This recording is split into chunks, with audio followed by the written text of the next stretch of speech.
Malaking problema to para sa Gilas dahil malaki ang tsansa na hindi makakapaglaro si Justin Brownlee sa 2025 FIBA Asia Cup.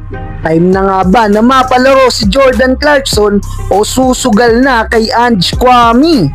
Isa sa pinangangambahan ngayon ng mga Gilas fans ay ang possibility na hindi makakapaglaro ang ating long-time naturalized player import na si Justin Brownlee para sa paparating na FIBA Asia Cup na gaganapin sa Jeddah, Saudi Arabia. March 30, unang pumutok ang balita na for the second time, muling nagpositibo ulit si Justin Brownlee sa ipinagbabawal na substance ng FIBA and expected na mapapatawan ulit si JB ng another suspension.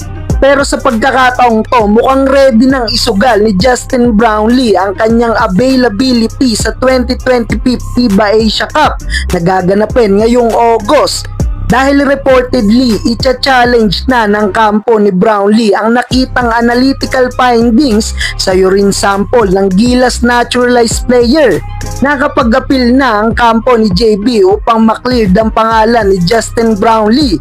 Mukhang this time pipiliin na ni JB ang kanyang pansariling interes dahil marami na rin namang nagawa si Brownlee para sa ating national team. Dalawa lang ang posibleng mangyari sa appeal ni Justin Brownlee. Unang-una ay maklear ang pangalan niya at hindi mapatawan ng suspension sa pangalawang pagkakataon at maging available para sa FIBA Asia Cup. Ang pangalawa naman posibleng mangyari, syempre hindi magiging madali ito dahil dadaanin pa to sa due process and it takes time. At habang tumatagal ang pagdinig sa kaso ni Brownlee, mas lumilit naman ang tsansa na makasama siya sa Gilas sa Saudi Arabia. Well, kailangan ng umaksyon ng Gilas Pilipinas at SBP sa mas lalong mabilis na panahon. May dalawang option ngayon ng Gilas kung sinong naturalized player ang gagamitin sa FIBA Asia Cup since gumugulong pa ang naturalization process ni Benny Boatwright. First na magiging option ay si Jordan Clarkson dahil malaki ang tsansa na available ang film guard during off-season.